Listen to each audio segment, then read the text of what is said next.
Abra sua Bíblia novamente comigo em primeira carta do apóstolo Paulo aos Coríntios. Hoje uma mensagem mais breve, no capítulo 13. Você sabe que nós estamos numa série de mensagens, Unidade, chamado e desafio da igreja. Domingo após domingo, temos estudado capítulo por capítulo. Alguns domingos temos estudado o mesmo capítulo, outros estudamos um só. Hoje vamos estudar somente o capítulo 13. E é muito interessante, você que está aqui desde agosto, acompanhando essa série de mensagens, você já pegou toda a contextualização do que é a igreja de Corinto, quem era essa igreja, como eles agiam. E é muito interessante agora, na escrita do apóstolo Paulo, que nós vamos ver algo peculiar. Eu falei aqui no domingo passado, que a partir do capítulo 12, no capítulo 13, no capítulo 14, nós vamos ter o apóstolo Paulo preocupado com a ordem do culto. Nós vamos ter o apóstolo Paulo preocupado com a dinâmica do culto, com a organização da igreja. E ele vai escrever o capítulo 12 e o capítulo 14, principalmente, para falar sobre isso. No capítulo 13, ele vai falar de algo que ele tem por mais excelente, que a Bíblia nos traz como mais excelente. Mas é interessante que a leitura e a escrita do apóstolo Paulo, ele trabalha com algo sempre que nós chamamos de interlúdio. O que é isso? É algo que está no meio de uma ordem. O que é um interlúdio?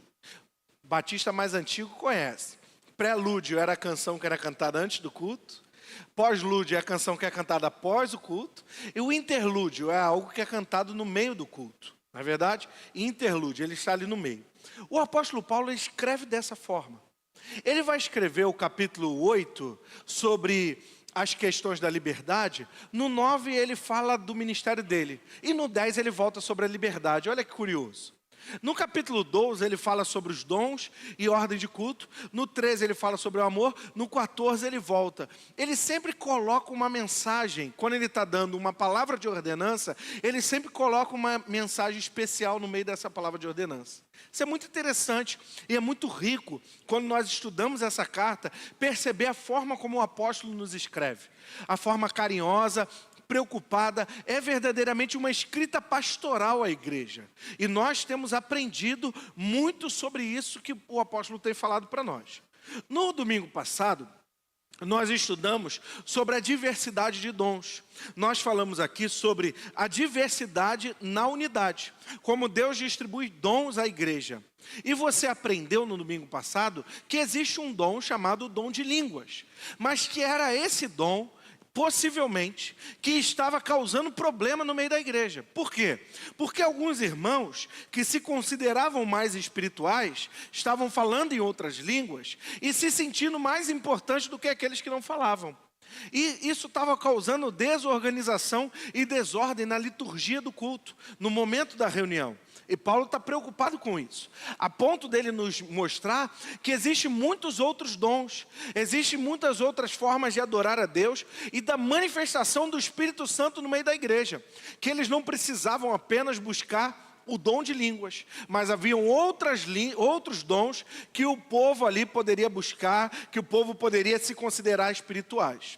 Agora no capítulo 13, Paulo vai fazer algo que nós vamos chamar de essa mensagem de o caminho mais excelente, o amor. O caminho mais excelente, o amor. E eu leio a partir do capítulo 12, o versículo 31, a parte final dele. 1 Coríntios 12, 31, a parte final. Ele diz assim: passo agora a mostrar a vocês um caminho ainda mais excelente. Ele estava falando do que no 12? Dos dons espirituais. Agora ele vai dizer, apesar disso tudo ser muito bom, eu vou mostrar para vocês algo que é melhor. Ele não joga fora os dons. Ele diz, tem algo que é melhor, que é mais excelente que os dons. Vamos ler o que é isso. Versículo 1 do capítulo 13. Ainda que eu fale a língua dos homens e dos anjos, se não tiver amor, serei como sino que ressoa, ou como prato que retine. Ainda que eu tenha o dom da profecia, e saiba todos os mistérios e todo o conhecimento, e tenha uma fé capaz de mover montanhas, se não tiver amor, nada serei. Ainda que eu dê aos pobres tudo o que eu possuo, ainda que eu entregue o meu corpo para ser queimado, se não tiver amor, nada disso me valerá. O amor é paciente, o amor é bondoso, não inveja, não se vangloria, não se orgulha, não maltrata, não procura os seus interesses, não se ira facilmente, não guarda rancor. O amor não se alegra com a injustiça, mas se alegra com a verdade.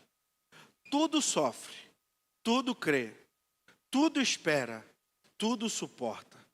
O amor nunca perece, mas as profecias desaparecerão, as línguas cessarão, o conhecimento passará, pois em parte conhecemos e em parte profetizamos. Quando, porém, vier o que é perfeito, o que é imperfeito desaparecerá. Quando eu era menino, falava como menino, pensava como menino e raciocinava como menino. Quando me tornei homem, deixei para trás as coisas de menino.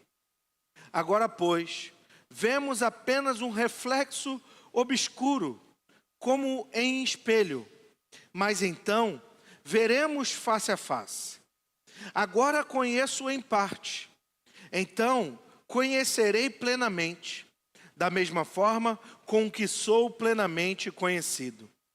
Assim, permanecem agora estes três: a fé, a esperança e o amor. E o maior deles, porém, é o amor. Amém? Vamos orar? Senhor Jesus, nós te damos graças por nos ensinar a tua palavra, por nos mostrar aquilo que é mais excelente, que é a tua instrução a amar. Que o Senhor possa falar com a tua igreja mais uma vez essa manhã.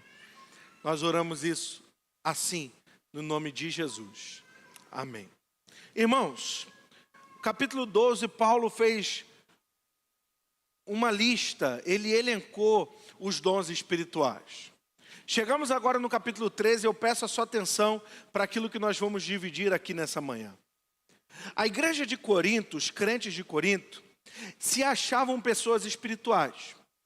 E se você está acompanhando a série de mensagem, você sabe que eles se achavam espirituais naquela palavra grega chamada pneumáticos. Pessoas cheias do pneuma. Pneuma é espírito. Pessoas cheias do espírito. E eles se achavam cheios do espírito, desde o capítulo 1, porque eles tinham muita sabedoria. Eles tinham muito conhecimento. E Paulo vai falar lá no capítulo 1 e 2 sobre a sabedoria do mundo e a sabedoria de Deus. O conhecimento da cruz e o conhecimento do mundo. Outra coisa que faziam eles se sentirem pessoas muito espirituais era até sobre a sexualidade.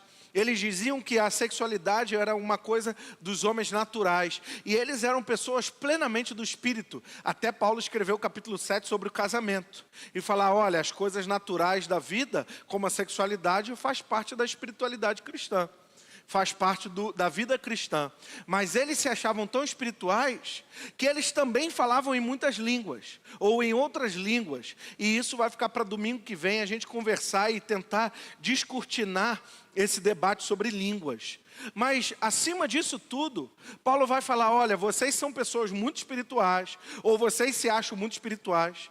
Eles pensavam que o reino de Cristo já estava concluído. Enquanto a igreja espera a volta de Jesus, a ideia dos coríntios é que eles já viviam o reino plenamente. Que eles já tinham todos os dons, eles já tinham todas as sabedorias, eles já tinham todos os conhecimentos, então eles não precisavam ser acrescentados em nada. E Paulo vai falar para eles, vem cá, vocês estão confundindo tudo. Vocês não entenderam nada. Eu agora vou falar para vocês algo que é mais excelente.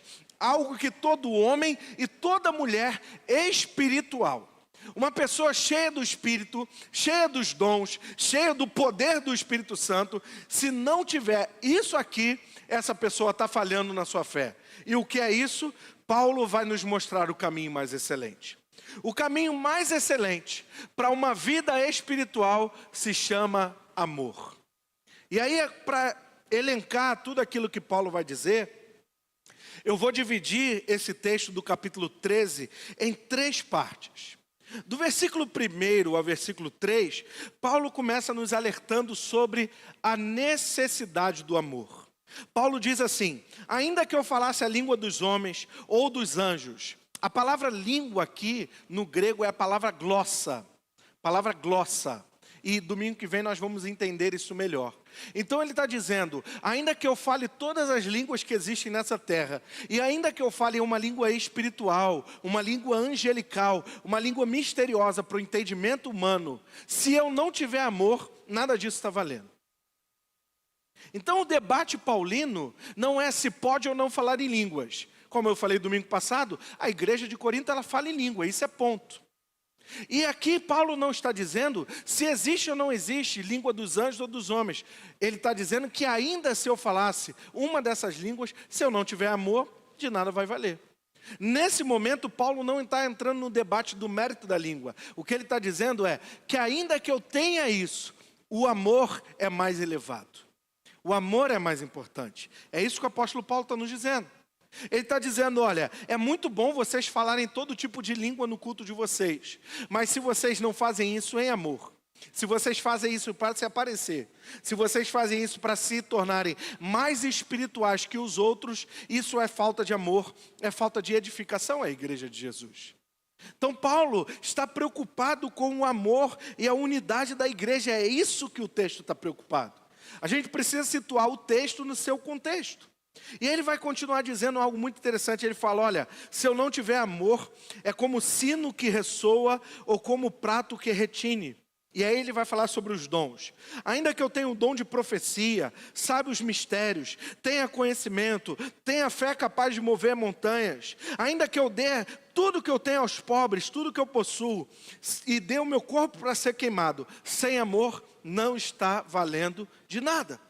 A primeira coisa que Paulo está falando nesses 3 primeiros versículos é: a igreja pode ter muitos dons espirituais. Pode ter pessoas aqui que fazem doações aos pobres. Podem ter pessoas aqui que pegam a sua renda e alimentam as pessoas necessitadas. Se faz isso para postar na internet, tem alguma coisa errada. Se a preocupação é colocar comida no prato de quem precisa para mostrar que está fazendo, tem alguma coisa fora do lugar. Se está aqui dentro da comunidade cristã e tem todo o conhecimento bíblico e faz isso para mostrar que sabe muito, tem alguma coisa fora do lugar. Se tem uma fé que fala assim, olha, eu vou orar por você, meu irmão, e você vai ser curado nessa manhã, e faz isso para chamar a atenção para si, tem alguma coisa fora do lugar. O que Paulo está nos dizendo nessa manhã? O que a palavra de Deus nos alerta? Que qualquer coisa que fazemos, qualquer atividade que nós atuamos no reino dos céus, precisa ser no princípio do amor. Era isso que estava dividindo a igreja. Eles estavam fazendo algo para eles. E isso é uma tentação que ronda os nossos corações. Isso é uma tentação que ronda o coração de todos nós. O fazer, o atuar, o mostrar que eu sou poderoso, o mostrar que eu sou espiritual, o mostrar que eu sou cheio do Espírito Santo. Quando nós mostramos muito, nós podemos ser um sino que retine. Nós podemos mostrar muito e não ter a essência do amor. Como diz a camisa do nosso diácono Elias, que estava aqui cantando ainda há pouco, importa que Cristo cresça e que eu diminua. Tudo que nós temos, tudo que nós fazemos, pela atuação do Espírito Santo na igreja, é para a glória de Jesus. E aí, não é mais importante eu fazer algo para que todos vejam. Irmãos, isso é uma tentação que desorganiza a igreja. A minha função é levar o copo do pastor no púlpito. Daqui a pouco, levanta outro que foi chamado por Deus para entregar o copo ao pastor no púlpito. O que vai acontecer? Vem um nesse corredor, vem outro no outro corredor. E aí começa a competir quem é que entrega o copo primeiro. Quem é que mata mais a sede do pastor. Pastor, a minha água tá geladinha, olha. Não, minha água está numa temperatura morna. O outro já vem com a água quente, porque é bom para não sei o quê. E aí é um querendo mostrar mais que o outro que é o melhor entregador do copo da água do pastor. Eu falo isso num exemplo banal, mas isso pode acontecer com dons. Eu falo mais em línguas. E aqui eu não estou entrando no mérito se são língua de anjos ou dos homens. Isso vai ficar para domingo que vem para a gente estudar isso com sabedoria e em amor. Vamos estudar isso com sabedoria e em amor. Mas eu não estou entrando no mérito aqui se é uma coisa ou outra. O que eu estou falando aqui é que nós podemos ser tentados a falar mais em língua que o nosso irmão. E aí Paulo vai dizer que o falar em línguas na igreja, se não tem intérprete, fale em voz baixa, porque não está edificando ninguém. É o que Paulo está falando na igreja, no capítulo 14. Aí alguém pode dizer assim, não, mas o meu dom é o de profecia. Eu levanto, eis que vos digo, igreja. Para quê? Para chamar atenção para si? Para mostrar que está falando uma profecia? Paulo está nos alertando logo de início que tudo que nós fazemos na igreja tem que apontar para o Cristo, o autor e consumador da nossa fé. E isso nós só fazemos em amor, igreja. Nós só fazemos em amor. Ele não está dizendo que os dons não são importantes. Ele só está dizendo que mais importante é o amor. Só que nós estamos numa geração que busca amor ou numa geração que busca dons espirituais?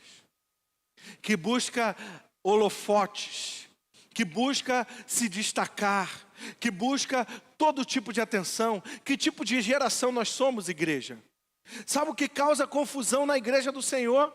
O que causa confusão na igreja do Senhor é quando as nossas atuações são mais por nós do que para o Senhor. Porque quando são para o Senhor, nós abrimos mão do primeiro lugar e damos lugar ao nosso irmão. Não, irmão, eu sei que hoje é o seu domingo de entregar a água lá do pastor. Pode ir, vá em paz. Sabe por que existem tantas lutas no meio de nós? Sabe por que nós perdemos tanto tempo nos desentendendo? Sabe por que nós não entendemos ou não ouvimos o nosso irmão? Porque nós ouvimos em tom bélico, nós não ouvimos no amor do Senhor. E Paulo está dizendo, olha, se vocês tiverem todos os dons espirituais, se faltar amor nessa composição, não valeu de coisa alguma. E aí agora, acompanha aqui comigo, a partir do segundo ponto, do versículo 4 até o versículo 7, Paulo vai fazer uma lista de 15 exemplos de amor. Paulo vai dar uma lista de 15 exemplos sobre a falta de amor. No versículo 4, ele vai citar duas coisas positivas. No meio de todas as outras negativas, o apóstolo Paulo vai citar duas coisas positivas para nós sobre o que é o amor. Versículo 4. O amor é paciente e o amor é bondoso. Paulo está falando sobre a ordem do culto. Paulo está falando sobre a ordem na igreja. E ele está dizendo assim, olha, quem tem amor é paciente. Presta atenção aqui em mim. Não adianta eu subir aqui no púlpito dessa igreja, falar do grego, do hebraico, esmiuçar a exegese. Se eu chego em casa, eu não amo, não sou paciente e não sou bondoso lá dentro de casa. Pode só ser performance. Não adianta eu querer atuar, pastor, esse Natal eu vou fazer uma ceia na porta da minha casa, vou alimentar todos os pobres da rua. Que bênção, meu irmão. Mas aí eu vou tirar foto, vou mostrar para todo mundo o que eu estou fazendo, como eu sou uma pessoa bondosa, como eu sou uma pessoa incrível, como eu sou um crente superior a todos os outros crentes, porque eu faço coisas que nenhum outro crente faz. Falta o amor. O amor é sobre bondade e paciência. O amor é sobre ser paciente com o meu irmão. Você veja que Paulo está dizendo que mais excelente que os dons espirituais são os frutos do Espírito. Que ele vai elencar lá em Gálatas capítulo 5, versículo 22. O fruto do Espírito é o amor, a alegria.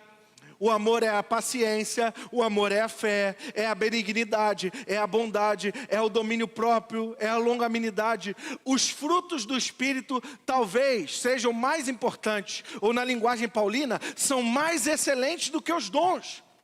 Paulo está nos dizendo aqui nessa manhã, igreja, que é muito bom a gente buscar dom espiritual, mas melhor do que ter dom espiritual é produzir os frutos do Espírito Santo.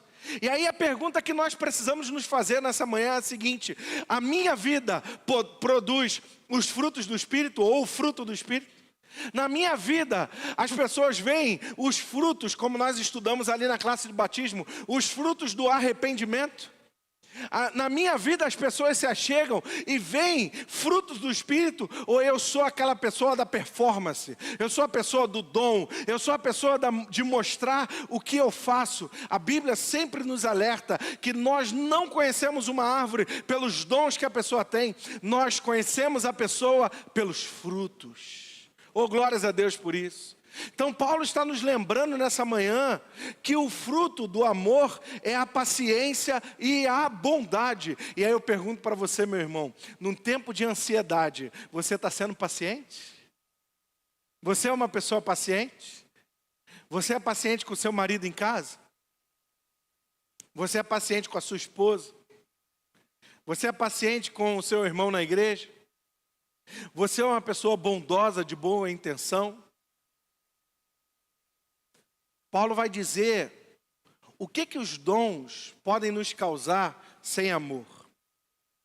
Sem amor, olha só o que acontece. Porque no amor não há inveja, não há vanglória, não há orgulho, ninguém maltrata, não guarda rancor. Meu Deus do céu. O amor não guarda. Eu queria ouvir a igreja falar nessa manhã. O amor não guarda. Teu coração está limpo, meu irmão? Teu coração está limpo, minha irmã? Hebreus vai dizer assim: que ninguém se prive da graça de Deus, que nenhuma raiz de amargura, brotando no coração, contamine a muitos. Eu preciso dar atenção aqui, eu estou vendo algum movimento na igreja, eu peço que a gente cesse o movimento na hora da palavra. A palavra de Deus está nos dizendo que o rancor e o ressentimento contamina o coração de muitos. Chegou o Lucas aqui. Lucas está com a Tainara ali, sua esposa. Vai ser batizado no dia 7 de dezembro, não é isso, Lucas? Lucas é novo na fé, não é verdade, Lucas? Você está alegre de viver com Jesus? Graças a Deus. Aí chega o pastor Deilson para conversar com o Lucas. Lucas, deixa eu te contar. Tu vai se batizar mesmo? Que essa igreja aí de Vista Alegre, não sei não. Essa igreja aí tem muito problema. Sabe aquele grupo lá da maturidade? Sabe aquela tal de Miriam Venance? Quando junta com o Liege, então, nem te conto. Tá o Lucas cheio de fé. Eu vou viver coisas novas, eu vou trabalhar, eu vou cooperar, vou ajudar na câmera, vou ajudar na cantina, vou ajudar no louvor, vou ajudar em alguma área da igreja. Aí quando para lá em cima, lá com o pessoal da técnica, está lá a Maria na transmissão, a Maria fala para o Lucas: ei, Lucas, esse pastor Davis aí, ó, tá com nada. Tá vendo esse computador aqui, ó? Tá ruim porque ele não compra nada. O rancor e a amargura contamina a muitos. Sabe o que vai acontecer com Lucas? 2 meses está fora da igreja. Aí a culpa é de quem? Do pastor Abimael. Pastor Abimael brigasse menos, essa igreja estava mais cheia. Pastor Deis falasse menos de Fluminense, essa igreja estava dando certo. Mas tu está contaminando, meu irmão. Está contaminando. O rancor e a amargura nos priva da graça de Deus, nos priva de viver coisas excelentes com o Senhor. E a Bíblia está dizendo que o amor não guarda rancor, limpa o seu coração do rancor com o seu irmão. Oh, glória a Deus. Seu irmão vai discordar de você. E eu sei, meu irmão, eu sou o pastor aqui dessa igreja, e eu não tenho a vaidade de pensar que todos vão concordar comigo em todas as coisas. Claro que não. Nós vamos concordar e discordar em algum momento. Esse dia eu estava conversando com a Marilza, foi na quarta-feira. Nós estávamos conversando, nós lembramos de uma frase muito importante, que nós não sabemos o autor, mas ela une a igreja ao longo dos séculos. É uma frase que diz assim: no essencial, unidade. No não essencial, liberdade. Mas em tudo, o amor. E essa frase é muito importante. No essencial, no grosso da doutrina, unidade. No não essencial, eu discordo disso, eu penso dessa forma, eu penso que pode vir de tênis, o outro pensa que pode vir de sandália. No não essencial, a liberdade, mas acima de tudo, o amor no meio da igreja é o que nos une. Oh, glória a Jesus por isso. O amor não guarda rancor. Aí sai o novo convertido, Lucas saiu da igreja e falou assim: nossa, você viu a palavra do pastor Abimael, foi uma benção. Aí para o crente cheio do Espírito, oh glória a Deus, o crente mais espiritual da igreja para do lado do Lucas e fala: tu não sabe quem é o pastor Abimael? Deixa eu te contar o que ele faz. Aí, meu irmão, aí você desviou o crente. Limpa o seu coração em nome de Jesus. Porque o amor, ele não guarda rancor. E olha só, isso aqui eu vou até falar baixo. O amor não se ira facilmente. É fácil? Se fosse fácil, eu não estava na Bíblia, né, irmãos? A gente praticar com o poder do Espírito. O amor, irmãos, é paciente, é bondoso. Ele suporta o irmão, ele suporta o cônjuge, ele suporta a pessoa lá do trabalho, aquele colega de trabalho que te persegue, que fala mal de você, que quer puxar o teu tapete. Prove o amor de Jesus para essa pessoa. Oh, glórias a Deus. Versículo 6. O amor não se alegra com a injustiça, mas se alegra com a verdade. Tudo sofre, tudo crê, tudo espera e tudo suporta. O que Paulo está falando nesse ponto 2? Enquanto no ponto 1, Paulo está falando da necessidade do amor, no ponto 2 ele está falando da natureza do amor. O que é o amor? O amor é aquilo que suporta todas as coisas. O amor suporta a divergência, o amor suporta o diferente, o amor suporta aquele que não concorda, o amor suporta o meu irmão que foi salvo em Cristo Jesus, assim como eu fui, que está sendo transformado e melhorado em Cristo, assim como eu fui melhorado. Sabe qual é o problema, irmãos? Nós vivemos numa geração que procura justiça a todo custo. Eu vou lá naquele diácono Edmar, eu vou botar o dedo na cara dele, quem ele pensa que é para não ter me servido a ceia naquele domingo de 20 de outubro de 1972. Pensa que eu esqueci? É ou não é assim, irmãos? O amor, ele sofre, ele suporta. Ele não busca a sua própria justiça. Obviamente, irmãos, nós não estamos falando de ser saco de pancada. Nós não estamos falando de você ser maltratado, ser injuriado e ficar lá, não, eu amo, tá? Não é isso. Não é sobre não colocar a sua posição, não é sobre discordar ou concordar, não é sobre isso. É entender que mais importante do que mostrar é viver o Evangelho de Cristo. Mais importante do que parecer, do que performance, do que atuação, é viver o amor na prática, é se importar, é estender a mão, é amar, é abraçar, é ser a unidade de Cristo Jesus. Nós seremos diferentes. Nós vivemos diferente, nós pensamos diferente, mas acima de tudo, e a coisa mais excelente que une essa igreja aqui em Vista Alegre, é o amor de Cristo derramado nos nossos corações. Oh, glórias a Jesus! Oh, glória a Jesus! Isso é a coisa mais excelente. Isso não é a palavra do pastor, é a palavra de Deus aos nossos corações, irmãos.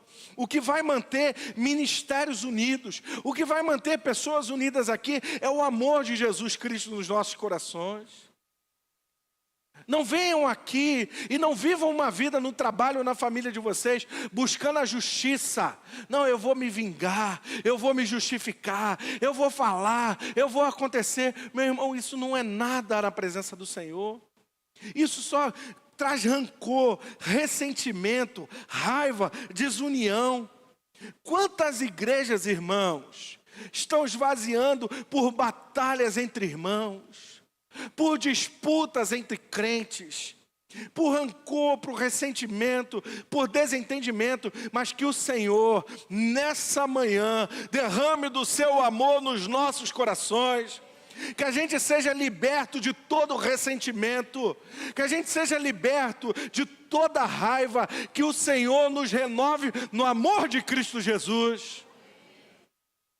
Irmãos, deixa eu falar de algo aqui e depois eu vou para o último ponto, que eu vou precisar da tua sabedoria e do teu entendimento aqui nessa manhã. E agora eu não vou falar sobre igreja, eu vou falar sobre as ideologias do nosso tempo. Boa parte das ideologias do nosso tempo não são sustentadas sobre amor necessariamente. São baseadas no ressentimento. No ressentimento. Você me feriu ou feriu o meu povo. Agora eu firo você, eu maltrato você para reparar o que você fez lá atrás. Não é sobre amor, é sobre ressentimento. E eu não estou falando aqui, obviamente, que a gente não tem que viver em amor e unidade. Na verdade, o Espírito de Cristo para a sociedade é o perdão, é a reconciliação, é todos serem tratados como iguais, todos serem iguais diante da lei de Deus e da lei dos homens, todos se amar. Mas por que a nossa sociedade está como está? Por causa do ressentimento. Você me deve, você tem que pagar. Eu preciso ter um lugar de privilégio para com você, porque lá atrás alguém fez alguma coisa. Ressentimento, rancor. E eu não estou falando que nós não precisamos corrigir a nossa sociedade. Eu só estou dizendo que a gente tem que mudar o paradigma. O paradigma não pode ser o ressentimento, tem que ser o amor. Porque no amor nós nos respeitamos como iguais. Nós nos abençoamos. É por isso que essa sociedade, irmãos, é por isso que esse tempo precisa do Evangelho de Jesus. É por isso que nós temos que fazer cultura, porque nós mudamos o paradigma de ressentimento para amor. E se o paradigma da sociedade for o amor, aí nós abrimos mão dos nossos privilégios em favor do nosso irmão. Aí eu colocar o outro em primeiro lugar não é algo penoso para mim.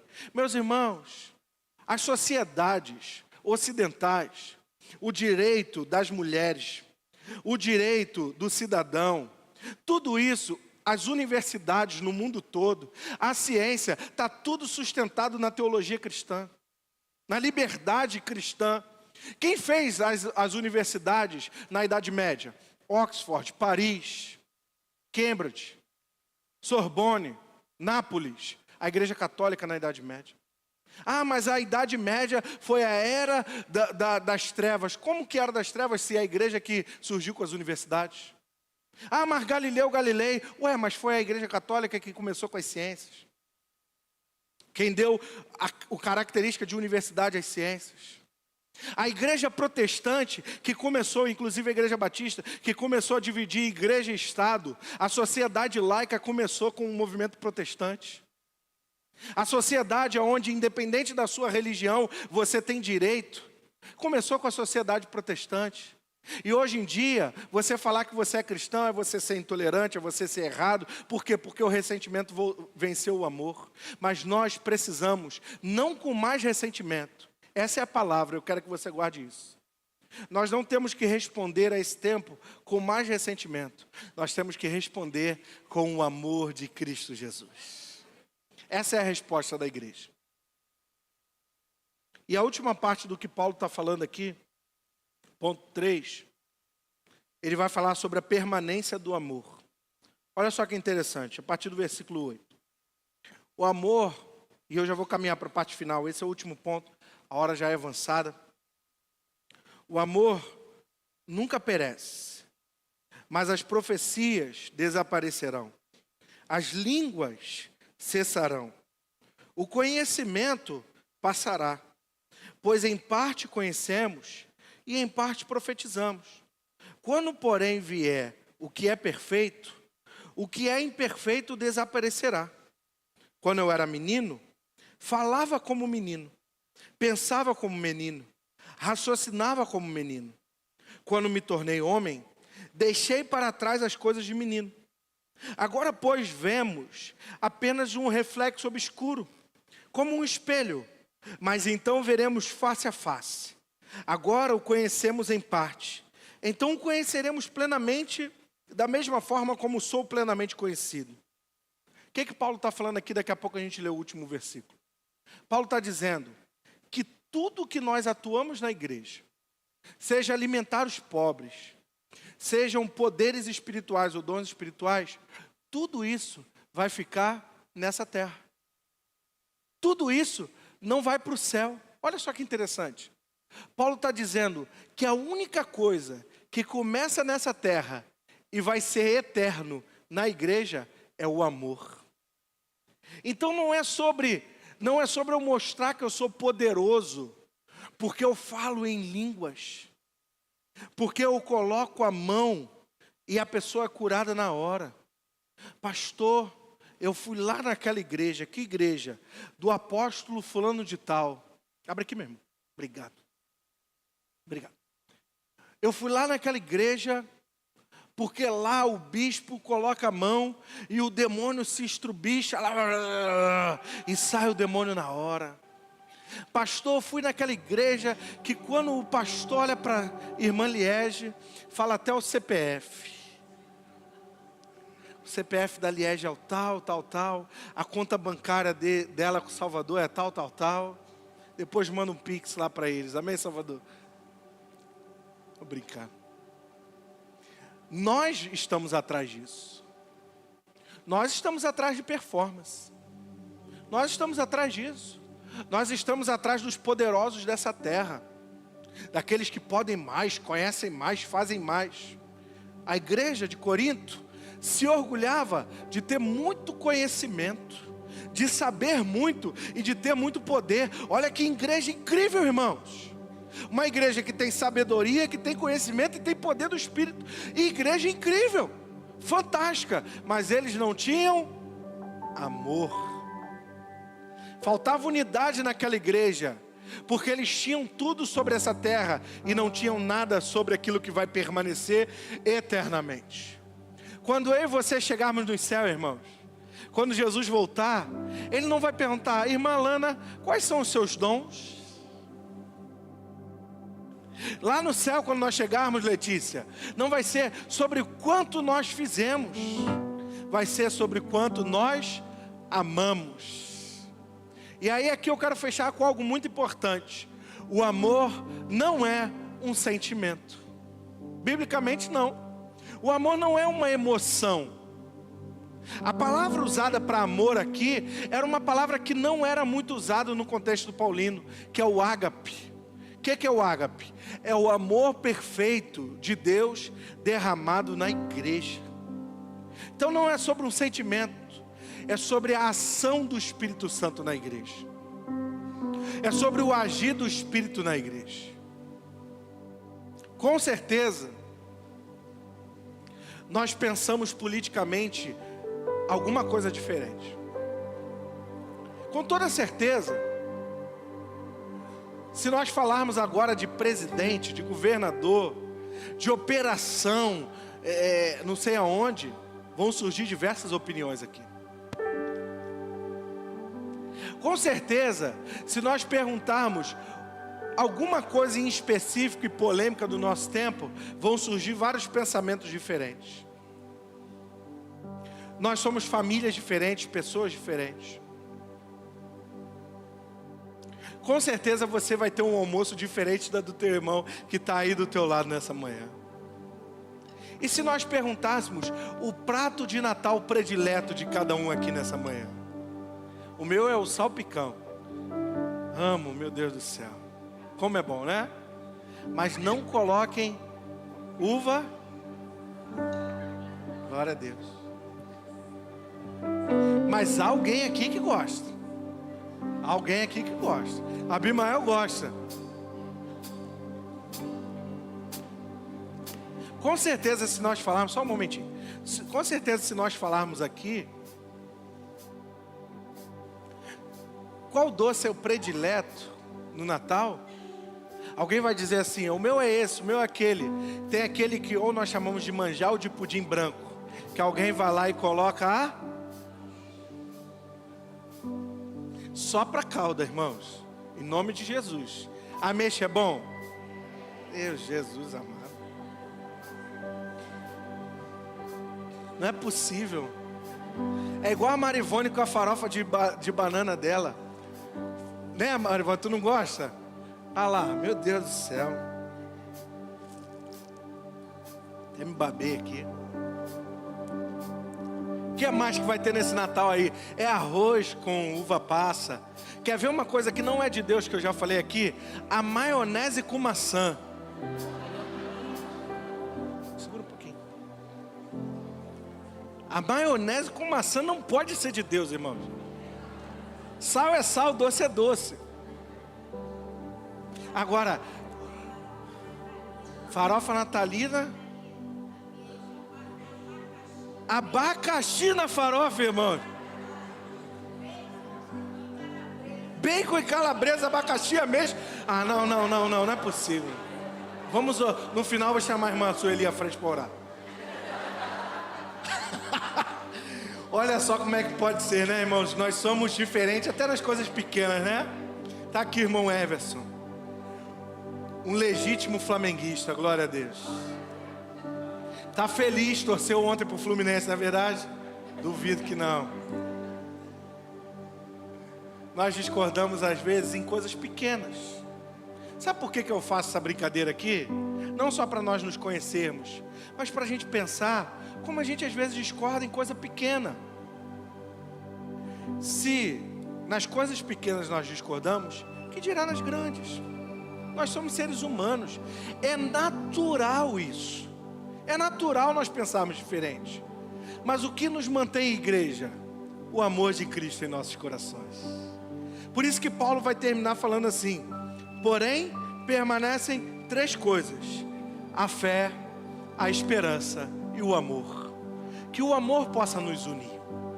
Que o amor possa nos construir unidade. Que o amor nos torne cada dia mais igreja. Que o amor nos aproxime do diferente. E o amor nos faça um em Cristo Jesus. Você pode dizer amém nessa manhã? Vamos adorar o Senhor. Após essa canção nós vamos orar para terminar.